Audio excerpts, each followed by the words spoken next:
தன்னுடைய பெட்டகத்தில் தான் காப்பகத்தில் தான் நகையை வச்சிருக்கும், அதான் விதி. ஆனா இப்ப என்னன்னா 7 நாட்களுக்குள் கொடுத்தா போதும் என்று சொல்கிறார்கள்.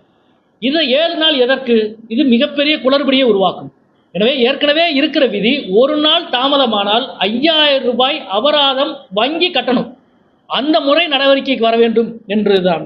நண்பர்களே, இந்த அதாவது ஏப்ரல் மாதம் 9ஆம் தேதி ரிசர்வ் வங்கி வெளியிட்ட தங்க நகைக்கடன் சார்ந்த இந்த வழிகாட்டு குறிப்பு என்ற பெயரில் வெளியிடப்பட்ட இந்த அறிக்கை சம்பந்தமாக மிக விரிவாக நாங்கள் பல வங்கியாளர்களிடம் பேசினோம். பல நண்பர்களிடம் பேசி ஒரு முறையான முழுமையான குறிப்பை தயார் செய்து மாண்புமிகு நிதியமைச்சர் அவர்களை 2 நாட்களுக்கு முன்பு டெல்லியிலே நிதியமைச்சர் அலுவலகத்திலே சந்தித்து மிக விரிவாக விளக்கினோம். ஏறக்குறைய 20 நிமிடம் அந்த சந்திப்பு நடைபெற்றது.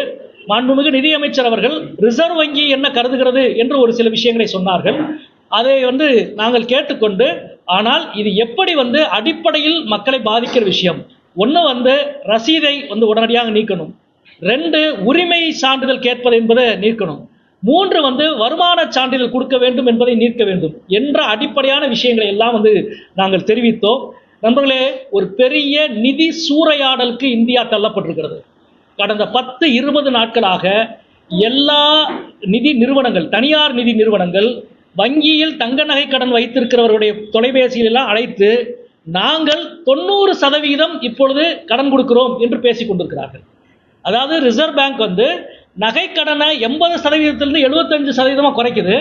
தனியார் நிதி நிறுவனங்கள் 80%லிருந்து 90% கூட்டுறாங்க. இது திட்டமிட்ட ஒரு வேலையாக நாங்கள் பார்க்கிறோம். நவீன தாராளமயத்தில் ஏழை எளிய நடுத்தர மக்கள் மீது தொடுக்கப்படுகிற மிக மோசமான ஒரு காலம். என்ன, நீங்க கல்லூரியினுடைய அட்மிஷன் நடந்துகிற இந்த நேரத்தில் எளிய மக்களை மிக கொடுமையாக தாக்குகிற இந்த விதிமுறைகள் அறிவிக்கப்பட்டிருந்தது. இன்றைக்கு இதை பற்றி மிக விரிவாக நிதியமைச்சரிடம் தெரிவித்தோம். மாண்புமிகு நிதியமைச்சர் அவர்கள் 3-4 முக்கியமான நாங்கள் சொன்ன அந்த பாயிண்ட்லாம் அவர்கள் எடுத்துக்கொண்டு இது சம்பந்தமாக நாங்கள் ரிசர்வ் வங்கி அதிகாரியிடம் பேசி ஒரு நல்ல முடிவை சொல்லுகிறோம் என்று தெரிவித்தார்கள். எனவே தான் டெல்லியில் உடனடியாக ஊடகவியலாளரை சந்தித்து நிதியமைச்சர் அவர்கள் மிக பாசிட்டிவாக ரியாக்ட் பண்ணியிருக்கிறாங்க, நல்ல முடிவு வரும் என்று நாங்கள் தெரிவித்தோம். இன்றைக்கு நிதியமைச்சகம் வெளியிட்டு இருக்கிற செய்தி குறிப்பு முதலில் மிகப்பெரிய ஒரு வெற்றி. 2-3 காரணங்களுக்காக அந்த வெற்றியை நான் இங்கே குறிப்பிடுகிறேன். 1, இந்த சுற்றறிக்கை உடனடியாக அமுலுக்கு வரும் என்பது நிறுத்தப்பட்டிருக்கிறது. 2 லட்சம் வரை கடன் பெறுகிறவர்களுக்கு எந்த விதிமுறையும் இல்லை என்பதை நிதியமைச்சகம் உறுதிப்படுத்தியிருக்கிறது.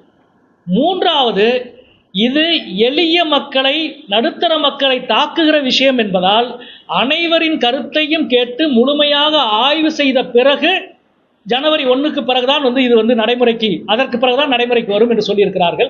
எனவே இந்த அனைவருடைய கருத்தை கேட்டு முடிவெடுக்க வேண்டும் என்ற ஆர்பிஐக்கு ரிசர்வ் நிதியமைச்சகம் சொல்லியிருக்கிறது மிக மிக முக்கியமான ஒன்று. எனவே அந்த வகையில் ஒரு பெரிய வெற்றி நமக்கு கிடைத்திருக்கிறது. இந்த வெற்றியை உறுதிப்படுத்த வேண்டும். அதிலும் மிக குறிப்பாக கடந்த ஆண்டு செப்டம்பர் மாதம் 30ஆம் தேதி புதுப்பித்தல் மற்றும் ரெனிவல் டாப் அப் பண்ணுவது, அதிக கடன் வாங்குவதற்கு விதிக்கப்பட்ட மொத்த கடன் தொகையும் திருப்பி செலுத்த வேண்டும் என்ற விதிமுறையை உடனடியாக ரத்து செய்ய வேண்டும் என்பதை நாங்கள் இங்கே கேட்டுக்கொள்கின்றோம்.